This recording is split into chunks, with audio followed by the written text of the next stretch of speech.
नमस्कार, देश न्यूज में आपका स्वागत है। मैं हूं आपके साथ धर्मिष्ठा और आप देख रहे हैं हमारा खास कार्यक्रम। मध्य प्रदेश में भाजपा ने चौथी सूची में मुख्यमंत्री शिवराज सिंह चौहान और 24 मंत्रियों समेत 57 प्रत्याशियों की घोषणा की है। इस तरह पार्टी ने अभी तक 4 सूचियों में 136 सीटों पर अपने उम्मीदवारों को उतार दिया है। इनमें भाजपा ने अपने 127 विधायकों में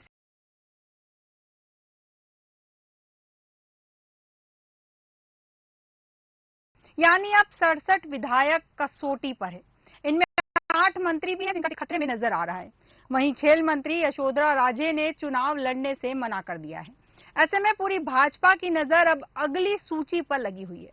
दरअसल भाजपा में अपनी पहली, दूसरी और तीसरी सूची जब जारी की थी, हर कोई चौंक गया था। पहली सूची जारी होने पर जहां बगावत और विरोध देखने को मिले, वहीं दूसरी सूची में 8 दिग्गज नेताओं को टिकट दिया गया, जबकि तीसरी सूची में एकमात्र प्रत्याशी मोनिका बट्टी को टिकट दिया गया, जो कुछ दिन पहले ही भाजपा में शामिल हुई थी। इस तरह सबको उम्मीद थी कि चौथी सूची में चौंकाने वाली होगी, लेकिन इसमें पार्टी ने 25 मंत्रियों समेत 57 विधायकों को टिकट देकर सारे बिगड़े समीकरण साधने की कोशिश की है। दरअसल भाजपा ने अपने 127 विधायकों में से अभी तक 3 के टिकट काटे हैं, वहीं 57 को टिकट दिया गया है। अब 67 विधायकों का टिकट घोषित होना है। इस विषय पर विस्तृत चर्चा के लिए हमारे साथ मेहमान मौजूद हैं। दिनेश निगम जी राजनीतिक विश्लेषक हैं जो कि हमारे साथ मौजूद हैं। प्रियंका दुबे भारतीय जनता पार्टी से प्रवक्ता हैं और नितिन दुबे जी कांग्रेस से प्रवक्ता है। आप तीनों का बहुत बहुत स्वागत है देश न्यूज में। प्रियंका जी, जैसे कि भारतीय जनता पार्टी ने पहली, दूसरी, तीसरी सूची जब जारी की थी तो हर कोई चौंक गया था, क्योंकि हर सूची के बाद में कुछ ना कुछ हुआ था। पहली सूची के बाद में बगावत के सुर देखने को मिले थे, दूसरी सूची में दिग्गजों के नाम थे और तीसरी सूची में एकमात्र नाम मोनिका बट्टी का था। चौथी सूची आई तो कहीं ना कहीं लोगों को इस बात का पहले से अंदाजा था कि इसके अंदर भी कुछ नया होगा। भारतीय जनता पार्टी ने जितने भी उम्मीदवार अभी तक उतारे हैं, अपनी रणनीति के तहत उतारे हैं। आगे जो 67 विधायक बचे हुए हैं, 67 सीटों पे जो प्रत्याशी घोषित करना, उनको लेकर भारतीय जनता पार्टी की क्या रणनीति है? भारतीय जनता पार्टी की एकमात्र रणनीति होती है देश का विकास और सभी का साथ।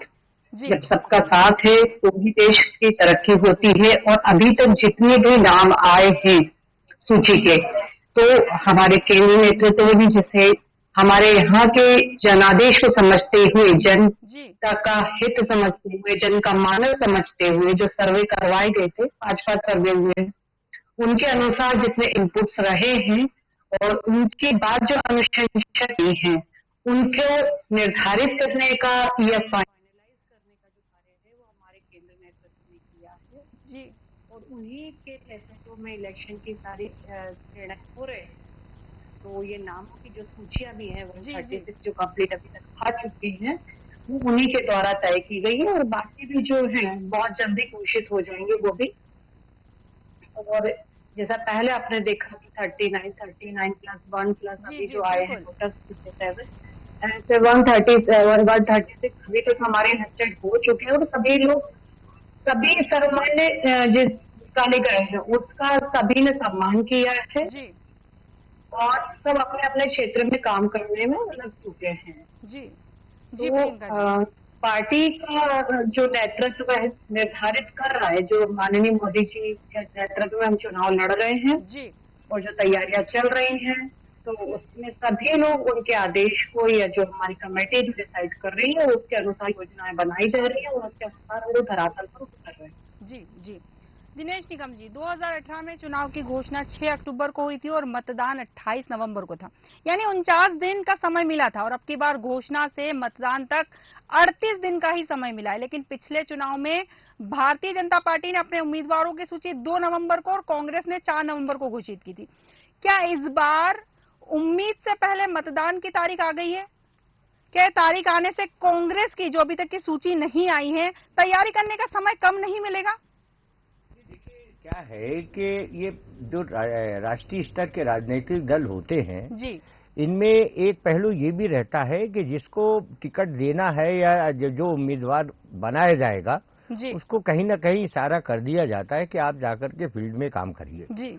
मुझे जो जानकारी है वो यही है कि कांग्रेस में करीब 80% लोग ऐसे हैं जी। जिनको ये बोल दिया गया है कि आप लोग अपने अपने क्षेत्रों में जाके काम करिए। जी। अब उसमें सवाल ये जरूर होता है कि जहां एक क्षेत्र में 5-5 प्रत्याशी होते हैं जो टिकट के दावेदार होते हैं, अब वो सबके सब लगे रहते हैं, लेकिन जो मेन आदमी है उसको पहले से हाईकमांड इशारा कर देती है जी। और ऐसा कमलनाथ जी ने एक बार नहीं, आपने देखा होगा 2-3 बार इस बात को, मुझे लग रहा है जी कि हमारे उम्मीदवार जो अघोषित उम्मीदवार हैं जी, उनको हमने इशारा कर दिया, वो फील्डों में काम कर रहे हैं। जी जी दिनेश जी, समय का तो ये समय पर्याप्त है, 35 दिन का 36 दिन का समय है जी। पर्याप्त। जो है कोई इतना बड़ा वो नहीं रखता है, विधानसभा के लिए 35 दिन बहुत पर्याप्त समय है। और रहा सवाल सूची घोषित होने या ना घोषित होने का, अब सवाल ये कांग्रेस, अगर आप बहुत पीछे इतिहास में जाएं, 2018, 2013, 2005 है, 2008, 2005, 3, अब अगर इसमें जाएं तो अब ये देखेंगे कि ये कोई नई बात नहीं है कि कांग्रेस इस बार भी बहुत पीछे हो गई है सूची जारी करने में। कांग्रेस हमेशा से ही पीछे रहती है। मालूम नहीं क्या उनके यहाँ पैटर्न, कैसा पैटर्न है, क्या वो तय करते हैं, कैसे तय करते हैं, क्यों मने लेट लतीफ करते हैं। तो ये परंपरा उन्होंने बना रखी है कि जब अंतिम समय आता है जी, तब वो जागृत होते हैं और तब जाकर के वो मीडिया में अपना प्रत्याशियों की घोषणा करते हैं। बिल्कुल दिनेश जी। नितिन जी, जैसा कि दिनेश जी ने कहा है कि भारतीय जनता पार्टी तो अपनी टिकट घोषित कर चुकी है, लेकिन कांग्रेस लास्ट मोमेंट पे क्यों जागृत होती है? और ये पहली बार नहीं, हर बार के चुनाव में कांग्रेस अपनी रणनीति से पीछे चल रही होती, क्या कारण है? देखिए,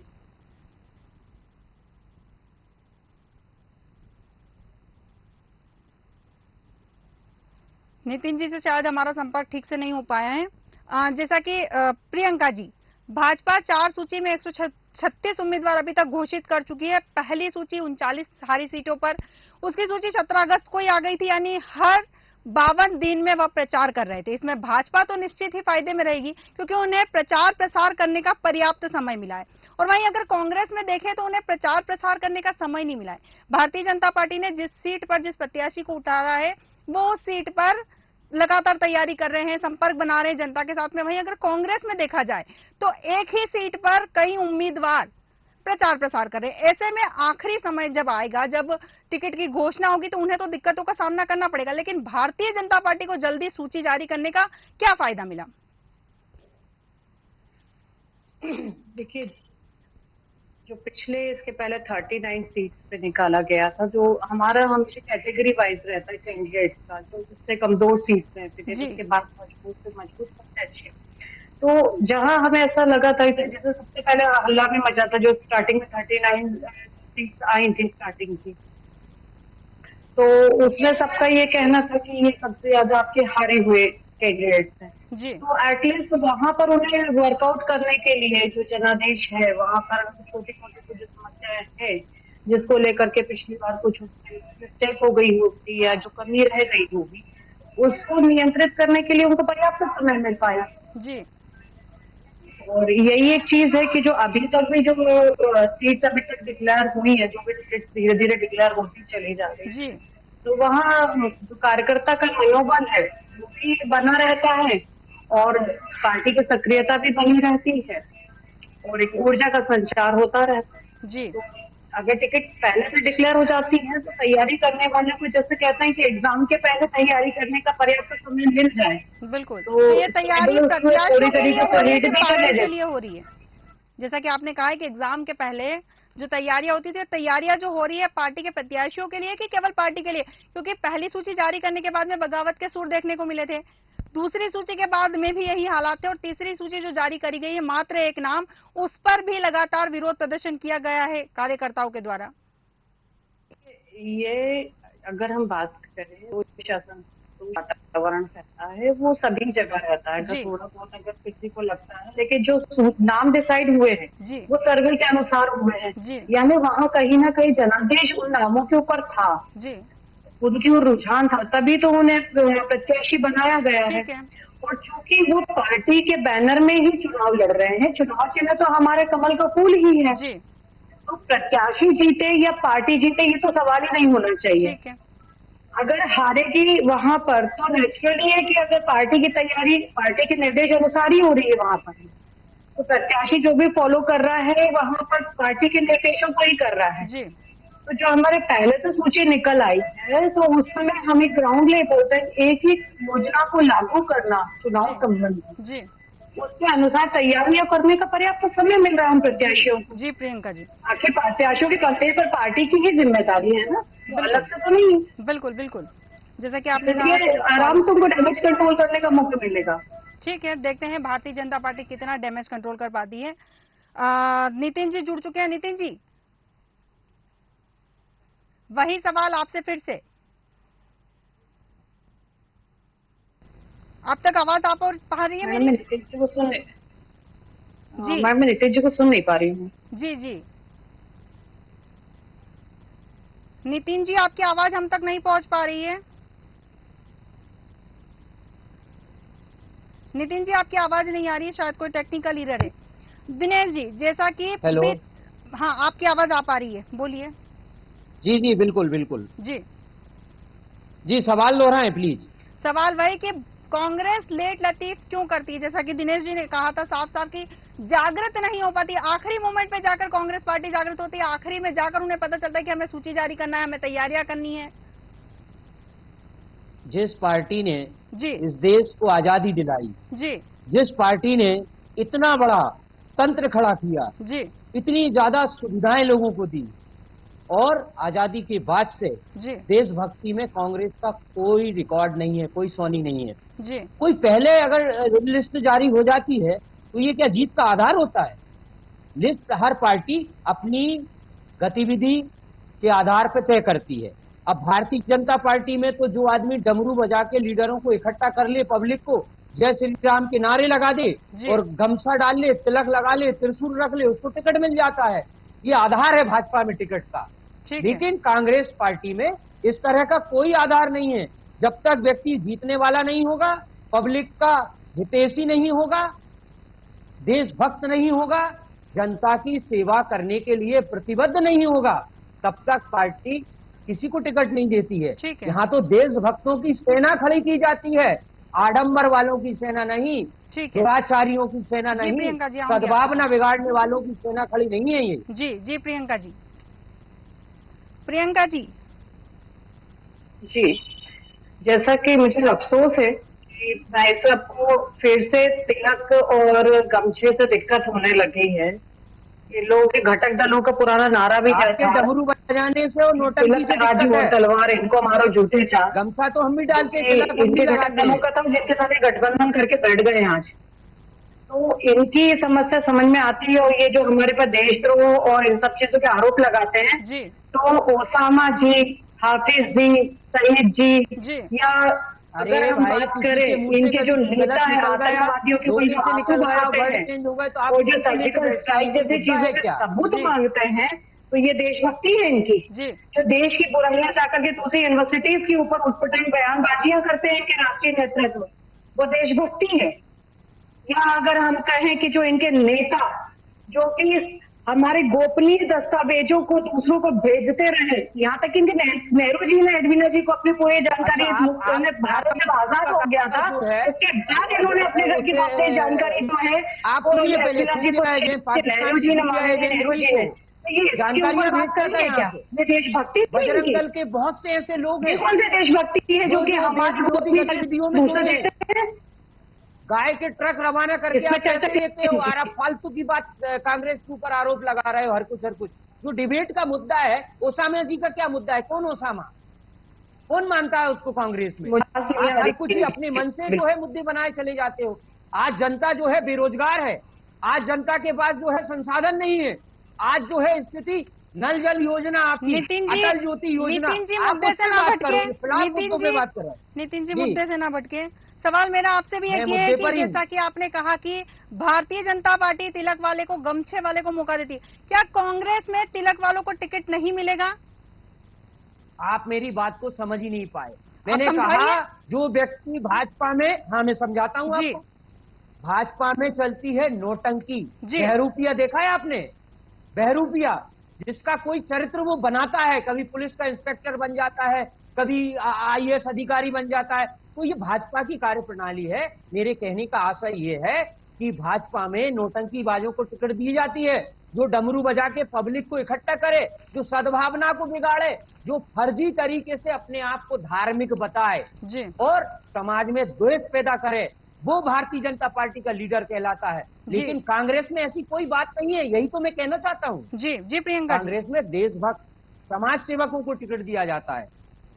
कांग्रेस जिस तरीके से सदैव हमारे ऊपर आरोप प्रत्यारोप करती चली आ रही है, आज का इनका राजगढ़ का वीडियो उठा के देख लीजिए, आरोप लगाएंगे क्योंकि आप देश द्रोही हो। ये लोग जो है आपस में सभी खराब विधायक आपस में भिड़ गए हैं, उसको ये लोग नियंत्रित नहीं कर पा रहे हैं। डिंडोरी में इनके जो महिला कार्यकर्ता आपस में लड़ ली, उसको ही कंट्रोल नहीं कर पाए। इंदौर में जो इनके कार्यकर्ताओं ने एक दूसरे के ऊपर FIR करवाई, ये उसको कंट्रोल नहीं करता है।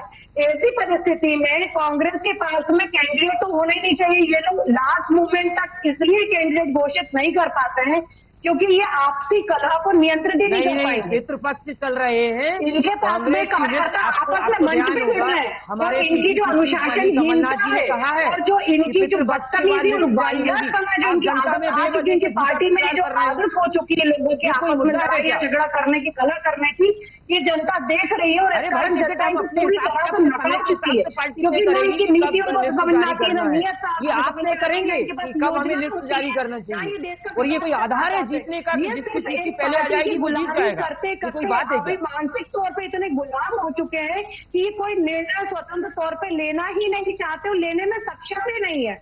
इसलिए अभी तक इनकी कोई सूची भी नहीं आई है और आएगी भी नहीं। अभी मैं आपको बता दूं, ये लोग अभी 8-10 दिन तक और सूचियां नहीं आएंगी। कारण ये है कि अगर ले आए तो झंडा कौन उठाएगा, बैनर कौन लगाएगा? अभी कम से कम कार्यकर्ता इतने तो हैं। अगर आप ही लगाओगे आने वाले समय में भाजपा के ही कार्यकर्ता 2023 में सरकार बदलने के बाद कांग्रेस में आएंगे और वही झंडे बैनर लगाएंगे, देखना आप। वो अभी शामिल हो गए। ठीक है, इस विषय पर हम बात करेंगे।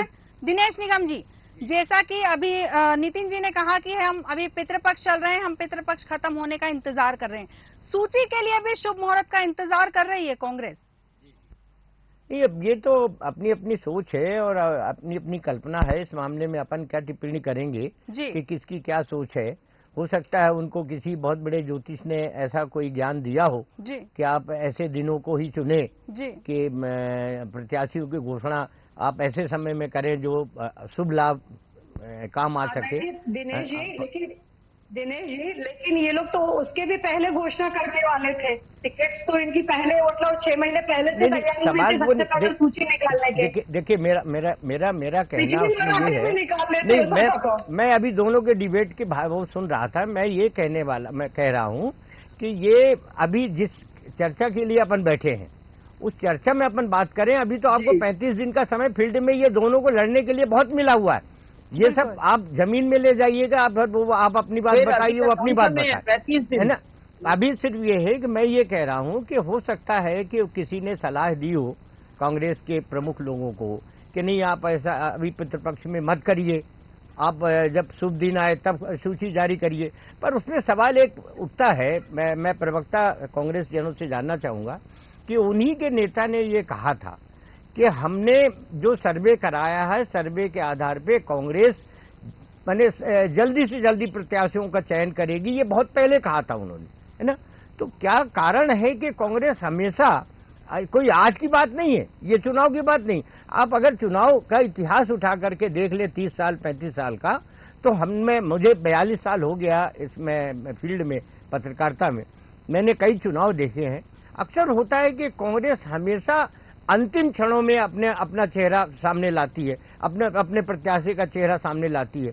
तो उसमें क्या होता है कि बड़ी आपस में असमंजस बनी रहती है। जैसे एक क्षेत्र में 4 दावेदार होते हैं, 4 दावेदारों में चारों लोग अपनी अपनी तैयारी करते हैं।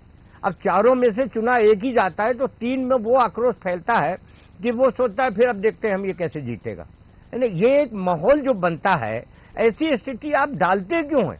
अगर आप अपने प्रत्याशी का चयन सबसे पहले कर देंगे तो हो सकता है कि वही वो प्रयास करता रहे और उसके साथ जो 4 की टीम और फील्ड में जाना चाहती थी वो न जाए, वो 4 उसके समर्थन में चले, तो ये तो आपके हित की बात होगी ना, वो तो आपके लिए फायदेमंद होगा। अब सवाल ये है कि इस तरह से अंतिम क्षणों में जारी करने से आपस में जो एक वो रहता है प्रत्याशियों में उमंग या जो उत्साह है कि नहीं मैं ऐसा करूंगा, मैं ऐसा करूंगा, तो वो कहीं ना कहीं उसके लिए बाधा उत्पन्न करता है। अगर आप थोड़ा जल्दबाजी करेंगे, थोड़ा सा उसको समय मिल जाएगा आपके प्रत्याशी को, तो कम से कम अपने पूरे विधानसभा क्षेत्र में एक राउंड तो कम से कम वो हर घर संपर्क कर पाएगा। अब जब उसके पास समय ही कम होगा तो वो बेचारा कितना दौड़ धूप करेगा। ये भी ये कल्पना भी तो करिए आप चुनाव में। तो मेरा एक सुझाव है ये कि इसमें कांग्रेस को विचार करना चाहिए आगे भविष्य में या अभी, कि जितना जल्दी से जल्दी हो वो अपनी प्रत्याशियों की सूची जारी करे, ताकि फील्ड में लोग आमना सामना हो, आदान बीजेपी अपनी बात करे, कांग्रेस अपनी बात करे, और फिर ये परिणाम जो है 17 नवंबर को देखने को मिल जाएंगे जो कि कौन भारी पड़ रहा है। बिल्कुल बिल्कुल। नितिन जी, कांग्रेस की ओर से जो भी गारंटी दी जा रही थी वो सारी शिवराज सरकार ने हाथों हाथ पूरी कर दी, फिर चाहे वह सस्ता सिलेंडर हो, बिजली बिल में कमी हो, नारी सम्मान के 1500 रुपए हो या फिर दिव्यांग पेंशन बढ़ाना हो। कांग्रेस के पास कुल मिलाकर जितने भी मुद्दे थे सब शिवराज जी ने पूरे कर दिए। चुनाव के समय नहीं है, आपकी लाडली बहना योजना भी बंद होगी और सिलेंडर वाली भी बंद होगी। हजारों करोड़ रुपए का कर्ज शिवराज सिंह ने मध्य प्रदेश के ऊपर 52,000 रुपए प्रत्येक व्यक्ति के ऊपर कर्ज होता है। जो बच्चा जन्म लेता है उसके ऊपर भी 52,000 रुपए का कर्ज होता है। कौन सी योजना का फायदा दिला दिया? अगर आपको ये सब करना होता तो आप 18 साल से बैठे हुए हैं। इस बार आपने क्यों किया? सिलेंडर पहले से ही महंगा है, और भी चीजें महंगाई पहले से बढ़ रही है, बेरोजगारी पहले से बढ़ रही है, किसान इस मध्य प्रदेश में पहले से परेशान है। चुनाव के टाइम में आपने झूठी घोषणाएं करके जनता को आप बेवकूफ समझते हो। जनता बेवकूफ नहीं है, और ये कोई जीतने का आधार नहीं होता कि आप घोषणाएं कर दो। 1,000 घोषणाएं, 2,000 घोषणाएं, 2,500 एक दिन में, ये कौन सी तुक है? ये फर्जी काम है। और मुख्यमंत्री जो है, अगर सिस्टम से जांच हो जाएगी तो 2023 के बाद शिवराज सिंह जेल जाएंगे। व्यापा मामले और इतने 250 भ्रष्टाचार के मामले उनके ऊपर हैं। आप वित्त विभाग से तो पूछो, नेता के घोषणा करने से क्या होता है, पब्लिक को उल्लू बनाने से। आप तो मंच पे आके 250 घोषणाएं कर गए। बहनों को 300 में ये दूंगा, 2,000 रुपए रक्षाबंधन की दूंगा। ये कोई बात है भाई? सरकारी खजाना आप अपनी जमीन में कर दो ना, और बहनों को गिफ्ट दे। तो शिवराज सिंह को है फर्जी लीडर है, शुरू से ही झूठ बोलते हैं और पब्लिक को गुमराह करते हैं। आप देखना, चैलेंज कर रहे हैं घोषणाओं जो शिवराज सिंह मुख्यमंत्री ने घोषणाएं की है वो पूरी होती है कि नहीं है? क्या 2018 की घोषणाएं पूरी हो गई? और चुनाव के एंड वक्त आप खुद इतने समझदार हैं, भाजपा के जो प्रवक्ता बैठे हैं, माननीय वरिष्ठ पत्रकार भी बैठे हैं, वो खुद इतना समझदार है कि आचार संहिता लगने के 10 दिन पहले घोषणाएं करने का क्या मतलब होता है? 5 साल से क्या कर रहे थे आप? 18 साल से आप क्या कर रहे थे? तो ये सब फर्जी बातें हैं, और इससे जनता का भला नहीं होना। परसों ही देखिए आप हजारों करोड़ रुपए का कर्ज ले लिया, वो 24 योजना वहाँ पे लागू करना चाहिए। तो मुख्यमंत्री के मानसिक दिवालियापन का उदाहरण 1,000 तो इनके हाथ पर बढ़ा दिए, कर रहे हैं छत्तीसगढ़ में देते हैं बगैर वित्त विभाग के अधिकारियों को पता ही नहीं कि मुख्यमंत्री मंच से क्या कहने वाले हैं, मुख्यमंत्री क्या करने वाले हैं, किसी को मालूम नहीं है। ये कोई तरीका होता है घोषणाएं करने का? ये कोई पद संभालने का मुख्यमंत्री ऐसे नेतृत्व करता है? 1,000 करोड़ का कर्ज लेता और दूसरे दिन 2400 करोड़ की घोषणाएं कर दे। ये मध्य प्रदेश को दिवालिया घोषित करवाना चाहते हैं, मध्य प्रदेश में बेरोजगारी बढ़वाना चाहते हैं, मध्य प्रदेश के युवाओं को सड़क पे घूमने के लिए शिवराज सिंह चौहान मजबूर करना चाह रहे हैं। नकार दिया है इनकी करप्शन नाथ की सरकार और बट्टाधार की सरकार का उदाहरण मध्य प्रदेश की जनता। क्या बात है, आप 18 साल से सरकार चला रहे हैं और 15 महीने से आप तुलना कर रहे हैं कमलनाथ जी से। आपके जो 18 सालों में काम शिवराज सिंह चौहान ने नहीं किया था, वो 15 महीने में कमलनाथ जी ने किया है। आप जनता को झूठा बरगला नहीं सकते। प्रियंका जी आप समझ लें, आप मुझे मालूम है कि पार्टी का पक्ष रखना आपका काम है, हकीकत आप भी जानते हैं। 1,000 करोड़ का कर्जा लेके 2400 करोड़ की घोषणाएं नहीं होती, एक एक दिन में 300-250 घोषणाएं नहीं होती। क्या मतलब है? क्या मतलब है इस बात का? आपने तो शासन नहीं दुकान बना लिया मध्य प्रदेश से। कुकर के साथ साबुन फ्री, बाल्टी के साथ डब्बा फ्री, ये क्या है? तुम चुनाव लड़ रहे हो, लोकतंत्र की रक्षा कर रहे हो, या मध्य प्रदेश को बर्बाद करना चाहते हो? मध्य प्रदेश को बीमारू राज्य से आज अगर स्वयं मध्य प्रदेश की ओर ले जाने की ताकत अगर कोई रखता है। अच्छा, आपने स्वस्थ राज्य बना दिया। दोनों प्रवक्ताओं का निवेदन है कि शांति बनाए रखें। दिनेश निगम जी, जैसा कांग्रेस के नितिन जी ने कहा है, साफ साफ कहा है कि हम पितृपक्ष खत्म होने का इंतजार कर रहे हैं। ऐसे में भारतीय जनता पार्टी ने पितृपक्ष में चौथी सूची जारी करके राजनीतिक जो पंडित हैं उनको चौंका दिया है। ऐसा अपन नहीं कह सकते कि राजनीतिक पंडितों को चौंका दिया है, क्योंकि ये तो था ही कि भारतीय जनता पार्टी का एक हफ्ते से अभी जो उनका मंथन चल रहा था, तो ये तो तय था कि उनकी एक आध 2 दिन 3 दिन के अंदर जो है वो प्रत्याशियों के चयन की सूची करेंगे। हाँ, आप उसको दूसरी नजरिए से अगर देखें कि जो इसमें कल्पना जो एक चर्चा हो रही थी आम कि इसमें इतने लोग माइनस भी किए जा सकते हैं, वो जरूर शिवराज जी के लिए हितकारी हुआ है कि शिवराज जी के तरफ यहाँ जो मध्य प्रदेश भारतीय जनता पार्टी की तरफ से प्रस्ताव गया उनके हाईकमांड वहाँ अपने केंद्रीय संसदीय बोर्ड में, तो उसमें अधिकतर लोगों को जो है जो इनके पसंद के लोग थे उनको टिकट मिली। तो ये इनके लिए प्लस पॉइंट हो सकता है पर्टिकुलर, मैं कह रहा हूँ। तो ये कहना कि नहीं कोई ज्योतिषों माने बहुत बड़ा विचार, ऐसा नहीं है। ये तो तय था कि भारतीय जनता पार्टी की, और आप देख लीजिएगा अभी निकट मुश्किल से 4 दिन के 3 या 4 दिन के अंदर एक सूची और जो अंतिम सूची है वो भी आने वाली है जी। क्योंकि क्या है कि ऐसा नहीं है, जो भी जितना भी बड़ा राजनीतिक दल होता है उसमें उतनी ही कलह होती है, उसमें आपस में उतनी ही मनमुटाव होते हैं। कहने के लिए कोई कुछ भी कहता रहे, लेकिन हकीकत ये है कि सब में मनमुटाव होता है, बड़े दलों में तो ज्यादा होता है, है ना। तो ये वो जो मनमुटाव था, अभी आपने जैसा खुद आपने कहा कि पहली सूची के बाद जो दूसरी सूची जारी हुई, पहली सूची में विवाद हुआ, फिर दूसरी सूची जो जारी हुई उसमें ऐसे दिग्गज लोगों को टिकट दे दी गई जिसकी कल्पना नहीं की जा सकती है। बेस ये बनाया गया कि वो जहां से ये जो कैंडिडेट है ये निश्चित रूप से चुनाव फाइट करेंगे, क्योंकि पहले वहां उनको नुकसान हुआ है। बिल्कुल। सवाल ये है कि अगर ऐसा ही भारतीय जनता पार्टी की सोच थी तो क्या जो अभी उन्होंने 57 लोगों की सूची जारी की है, इसमें सब क्या जीतने वाले ही लोग हैं? क्या यही सोच करके सर्वे रिपोर्ट में क्या उनको यही बताया गया है कि ये सारे के सारे लोग चुनाव जीत रहे हैं? बिल्कुल है। तो ये तो अपनी अपनी सोच है और कहने के तरीके अलग अलग हैं। कोई कुछ कहता है, कोई कुछ कहता है, कोई कुछ सोचता है, कोई कुछ सोचता है। बिल्कुल बिल्कुल दिनेश निगम जी, मेरा अपना मानना तो यही है। जी बिल्कुल बिल्कुल। प्रियंका जी, नितेन जी और दिनेश जी, आप तीनों मेहमानों का बहुत बहुत धन्यवाद हमारे साथ विस्तार चर्चा में शामिल होने के लिए और हमारे साथ बने रहने के लिए। भाजपा की चौथी सूची में जिस तरह 2 दर्जन मंत्रियों समेत 57 विधायकों को फिर टिकट दिया गया है, उसने टिकट के आधार को काफी हद तक साफ कर दिया है। जिन मंत्रियों का परफॉर्मेंस ठीक नहीं है या वे क्षेत्र में ही आरोपों के घेरे में हैं, उनके टिकट होल्ड कर दिए गए हैं। यही फार्मूला कुछ मौजूदा विधायकों पर भी अपनाया गया। चौथी सूची ने फिलहाल इन 8 मंत्रियों समेत 67 विधायकों की नींद उड़ा दी है। वहीं कांग्रेस के प्रत्याशी फिलहाल इंतजार में हैं। अब देखना दिलचस्प होगा कि कांग्रेस की पहली सूची कितनी चौंकाने वाली होती है। हमारे आज के खास कार्यक्रम चुनावी चक्कर में फिलहाल इतना ही। आप बने रहिए देश न्यूज के साथ। नमस्कार।